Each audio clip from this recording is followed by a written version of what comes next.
Sometimes the dead speak louder than the living, especially when justice has taken decades to listen. In today's gripping episode, we unravel 3 haunting cold cases, each buried under layers of silence, mystery, and time. These are not just stories of murder. They are tragedies that span across generations, where justice slept and technology eventually woke it up. Michelle Wyatt was just 22 when she was brutally murdered inside her own condo in San Diego. No signs of forced entry. No screaming neighbors called for help. The killer vanished until genetic genealogy decades later traced the crime back to someone long dead, someone who once lived in her very building. Then we travel back to 1956, where high school sweethearts Patricia Kalinsky and Dwayne Bogle vanished on a winter night in Montana. Found murdered days apart, their case went cold for 65 years until DNA from a decades-old swab exposed a quiet horse trainer with a chilling secret.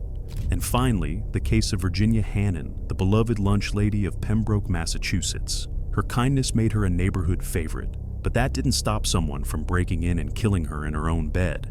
It took 37 years and 1 deathbed confession for her case to see resolution.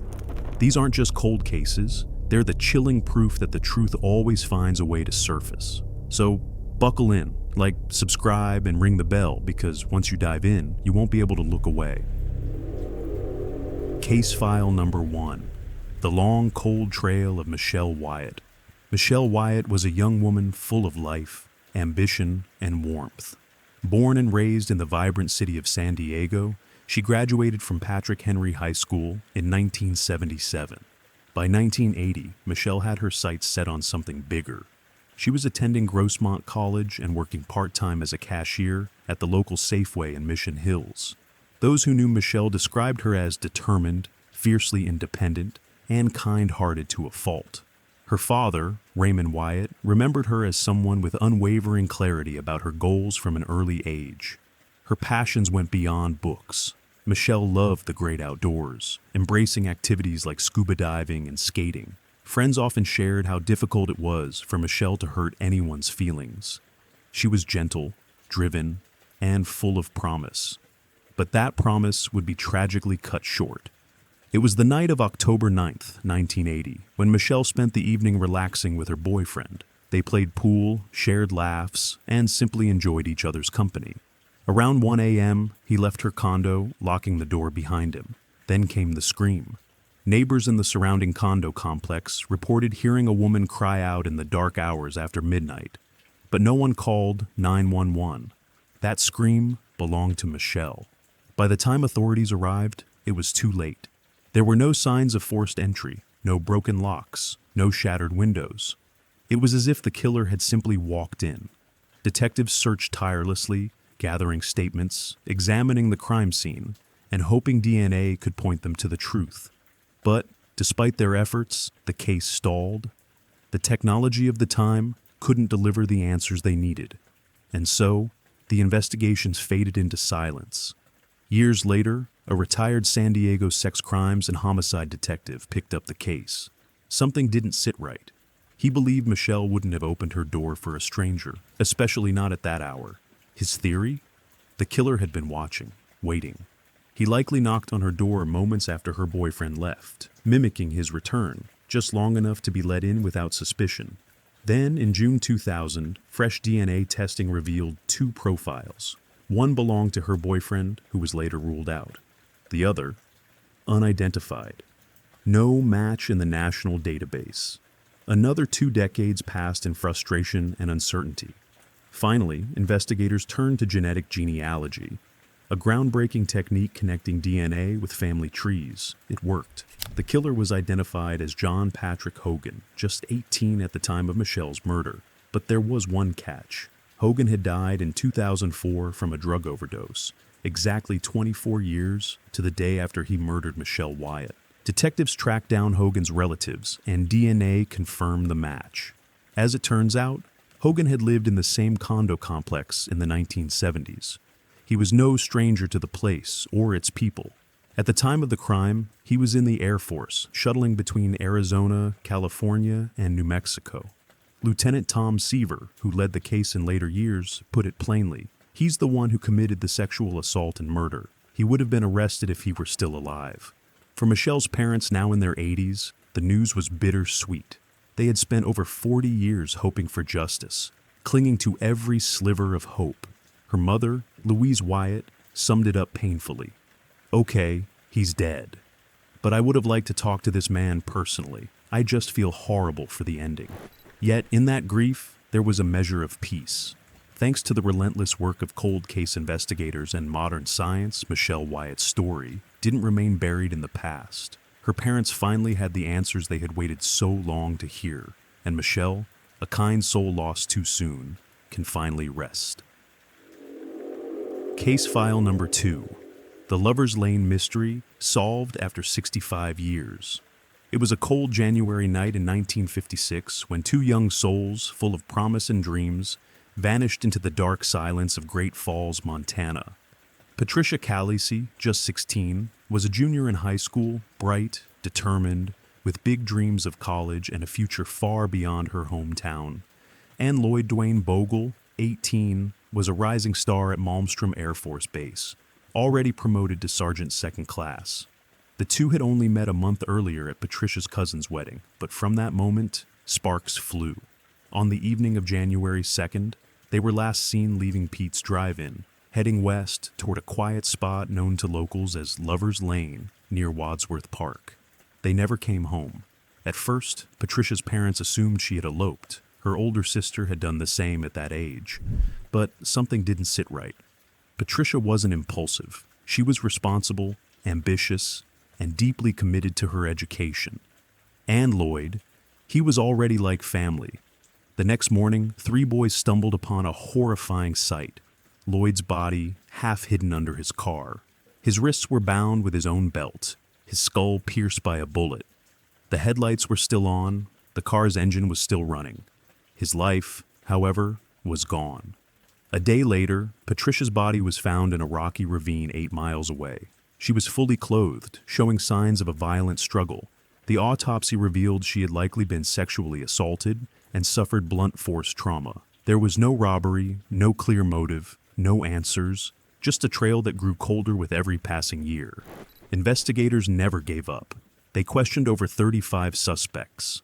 Among them, Edward Wayne Edwards, a notorious drifter who targeted couples in similar settings, and even Whitey Bulger, the infamous criminal known to be in the area. But nothing stuck. Then, in 2012, a glimmer of hope. DNA evidence preserved from Patricia's autopsy decades earlier had been uploaded to CODIS, but found no matches. Still, that DNA, a single silent witness, was the key. By 2019, the case took a leap into the future. Detectives turned to open-source genealogy databases, following a method that had just led to the arrest of the Golden State Killer. 3 matches emerged. Investigators followed the genetic breadcrumb trail. And finally, after 65 long years, they had a name: Kenneth Gould. Gould was a local man, 29 at the time of the murders. He lived near Patricia's home, often rode horses in the area her body was found. A month after the killings, he uprooted his life, moved town to town, and eventually left Montana for good. He passed away in 2007, never charged, never questioned, and never suspected. DNA collected from his surviving children confirmed the match. But here's the chilling part. Kenneth Gould had married a 16-year-old girl, the same age Patricia was when she died. He had no known connection to either victim, no motive anyone could uncover, just a violent secret he carried to his grave.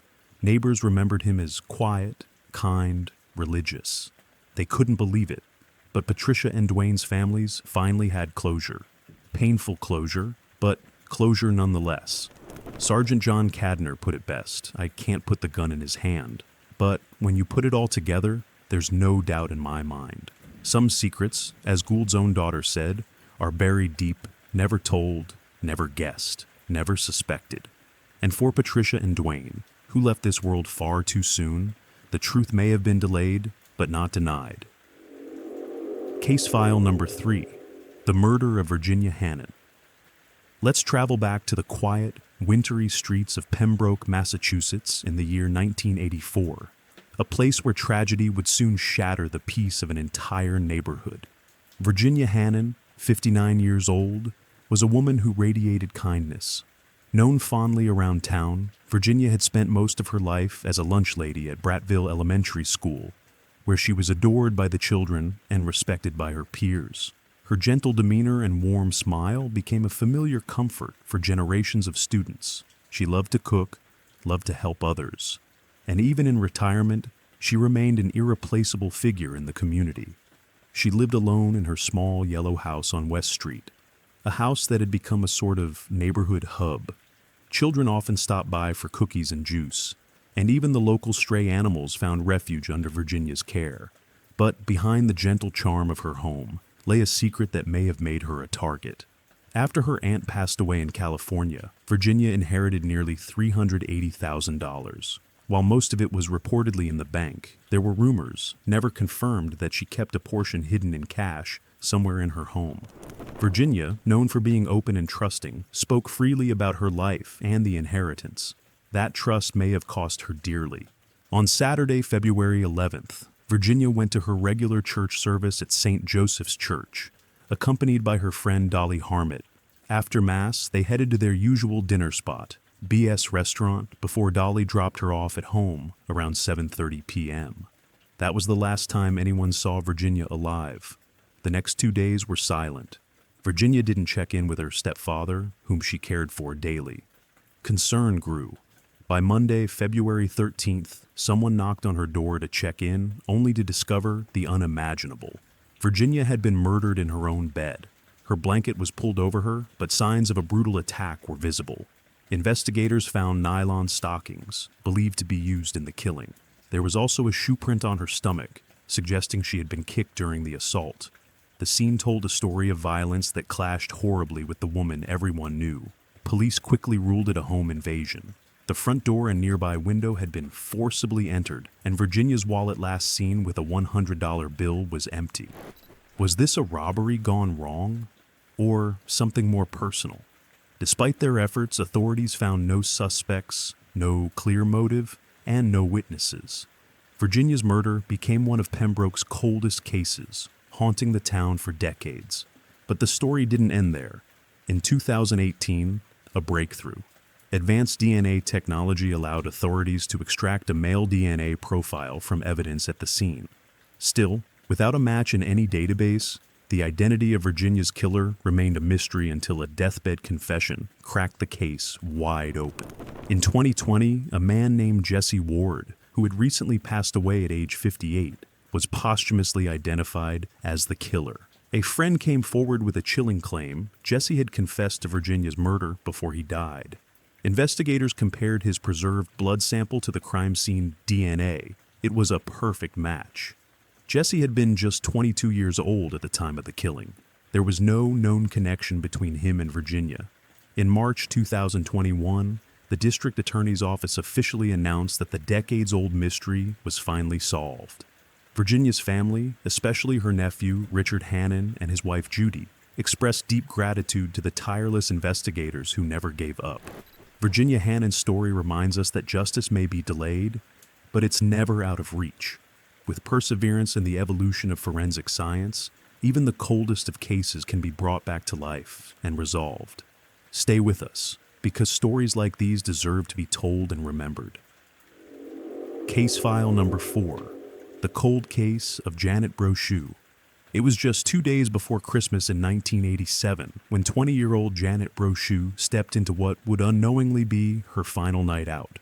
A typical evening turned chilling mystery one that would haunt a small Maine town for decades. Janet had planned a night of bowling and drinks with close friends.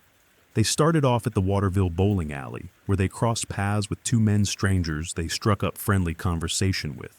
The vibe was light, even festive, and both groups decided to meet up later at a local lounge spot called T. Woody's.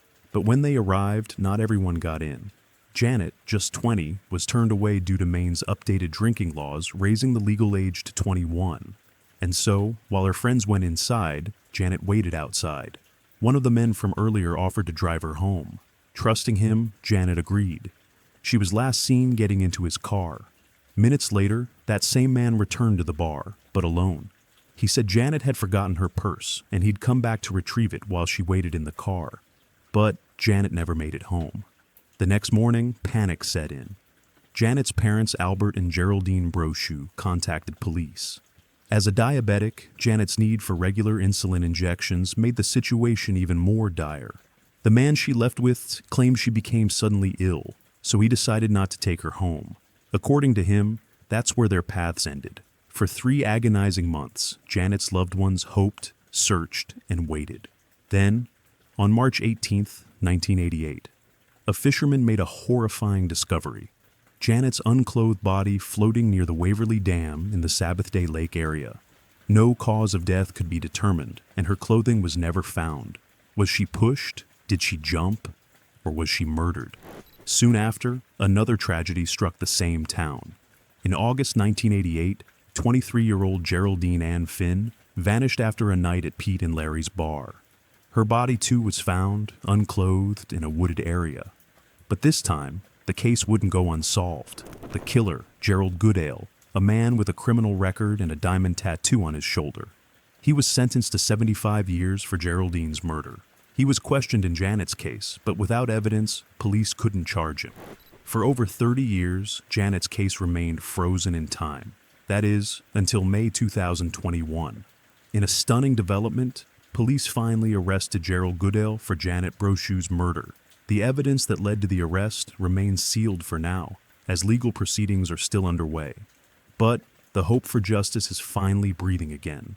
Tragically, Janet's parents wouldn't live to see this moment. Geraldine passed in 2015. Albert died just months before the arrest. Though they didn't get to witness justice, the truth is finally emerging. With the arraignment pending, the world watches and waits for the full story to unfold. Stay with us. Justice may be slow, but it never forgets. That concludes today's video. I truly hope this gave you valuable insight into some of the most overlooked cases throughout the years. If you found this helpful, please consider liking, subscribing, and turning on notifications to stay updated. If you're not sure what to comment, just drop a 555. It lets me know you watched till the end. Thanks again for your time and support. There's more on the way, so stay tuned.